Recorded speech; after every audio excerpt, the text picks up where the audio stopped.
How about you? I'm Hank. Welcome back to the channel. Hey, in this video, we're going to talk about 3 bad pieces of advice that I've heard and I've read owners of tractors give new owners or new potential buyers in online groups, on Facebook groups, things of that nature that are that just it's bad advice. Number one's just going to shock you, right? I think it's bad advice, but let's jump right into 3 things, and we might have some more. And if you think these 3 things that I cover in this video are not solid bad advice, then add to the conversation by leaving comments below, and we'll talk about that in the discussion underneath in the comment section. We'll see what kind of bad advice that you've heard others give to potential tractor owners or potential tractor buyers. The first piece of bad advice, it just to me, it blows me away. You need to buy green or orange. I just think that's bad advice. I don't think there's a bad tractor out there. Does John Deere make a good tractor? Yes. Does Kubota make a good tractor? Yes. They're excellent tractors. They're not the only 2 compact tractor makers out there. So I think for somebody to say you should only buy a Deere or Kubota, I just think that's bad advice. The other tractors, with the exception of Summit and Select-Track, you know, those are 2 brand new tractor makers that, I mean, like literally, like at the making of this video, are less than like 2 or 3 years old. You know, you do have to, I'll give them this, you do have to kind of earn your keep, or you have to pay your dues, as you would say. So yeah, but TYM's been in the business over 70 years. Branson's been in the business for a long time. LS has been in the business a long time. Just because they don't own Mahindra claims to be the #1 selling tractor in the world. You know, that data is based off some of their India consumption or India consumers. But so I think that just because they're not a major share of the market, that you should not discount them. I mean, you shouldn't discount them just because they're not green or orange, is what I'm trying to say.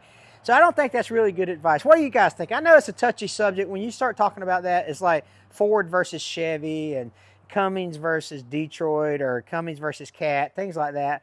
I mean, I understand and I get it. And I want to be perfectly clear. I don't think there's a bad tractor manufacturer out there. I really don't.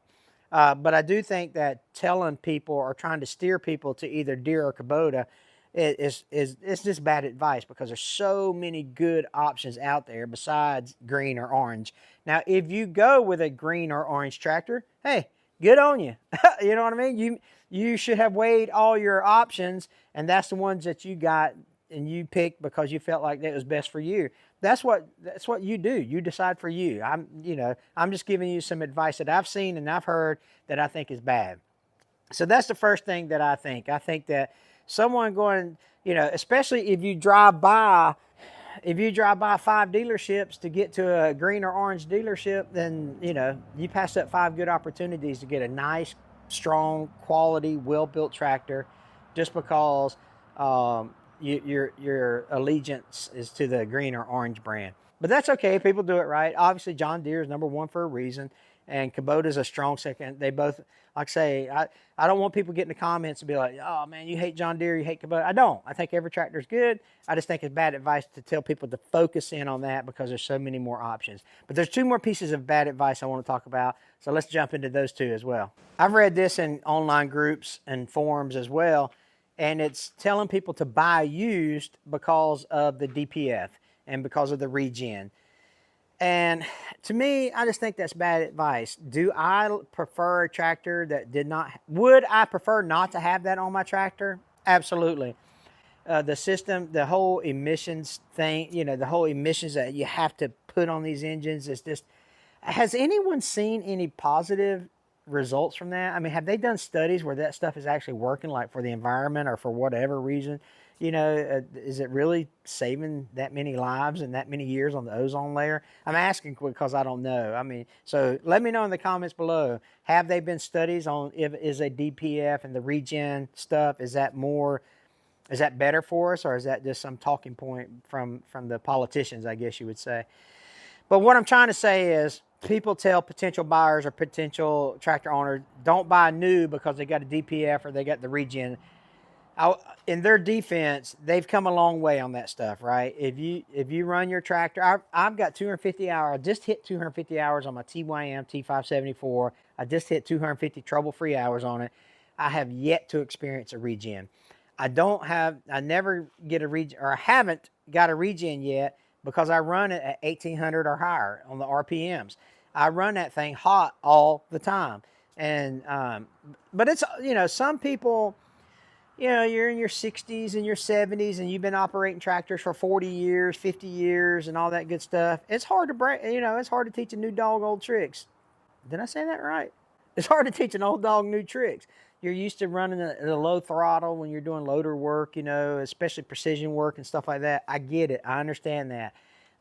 Although I have not been around tractors as long as some of you have, I still think that the DPFs and the regen stuff, they've been around long enough, the tier 4 stuff, they've been around long enough to know, that they know how to put it on the system without it tearing up the tractor. The net result of that being on the tractor for X amount of hours might be something different.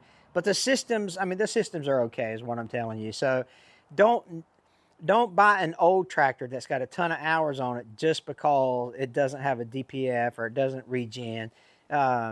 It's okay. New tractors are okay.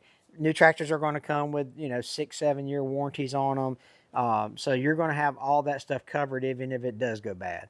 So don't worry about that. Don't let that kind of mess with you. Buy a new tractor. Get the 7-year warranty with it. Get the 6-year warranty with it. Their new tractors are fine. They're good. You hear a lot of people say, well, they just don't make them like they used to. That's a true statement. The steel was better back then. The engines were stronger. But now they've got more creature comforts. They weigh more. They lift more. The hydraulic pumps have improved. So, going with an old tractor, I would prefer a new tractor over an old tractor.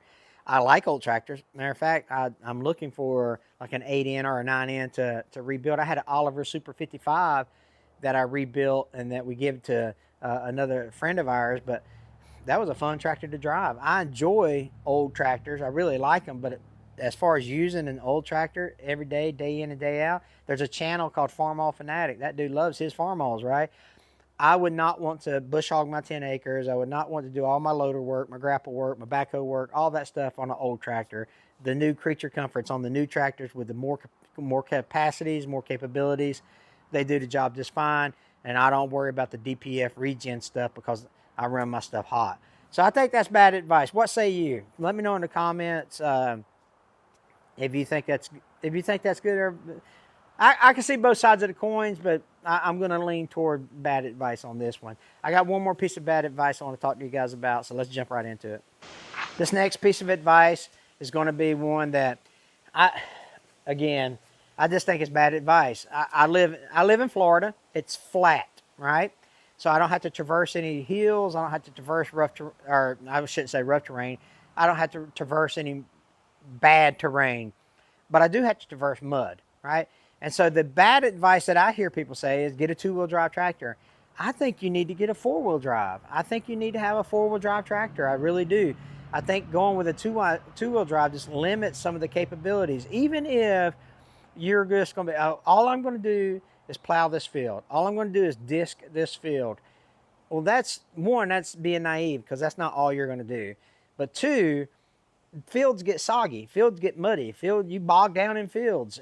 4-wheel drive is such a necessity nowadays. And when I see people say, oh, don't spend the money on 4-wheel drive, just buy a 2-wheel drive tractor, man, I'm like, man, you're doing a disservice to that person that you're telling that to, because a 4-wheel drive is so invaluable. You've got to be able to get yourself unstuck, and you've got to be able to not get stuck in the first place. And having that 4-wheel drive and couple that with your differential lock, you can get out of some pretty hairy places. I've done it. I know I've done it. And so I think that is bad advice. You guys think that's good advice or bad advice? And you've seen it. I know you have, because I've seen people, and a lot of you that watch this video have been in the same Facebook groups that I'm in, and you've seen that stuff floating around.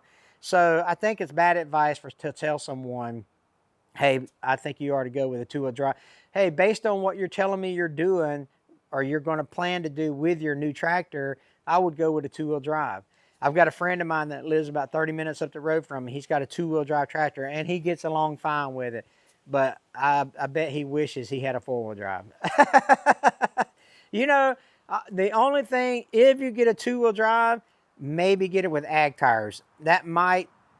Maybe that will kind of alleviate some of your issues. But if you got ag tires on them, you know, maybe you won't have the potential to be as stuck as if you've got these industrial tires or these R4s that I've got on mine. And R4s are popular tires. So maybe if you got a 2-wheel drive, you have to get ag tires with it. Maybe we'll say it that way. But I just think a 2-wheel drive tractor is, I think you're better off buying a 4-wheel drive tractor. So let me know in the comment section some of the things that you agree with or some of the things that you disagree with in this video, because we can have that discussion in the comments, in the comment section of the video, and it'll make everybody smarter.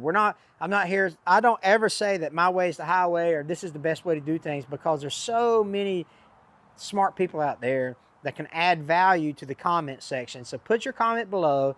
Give us a thumbs up on the video if you like this kind of stuff, and we'll be able to carry on this conversation through the comment section and help people make good decisions when they're buying their tractor or when they have just bought their tractor and they're trying to learn how to use it. And if you want to, we talked about bad advice in this one, but man, check this video out right here. It's got some good advice in it. If you haven't seen that, check it out. You guys take care. God bless.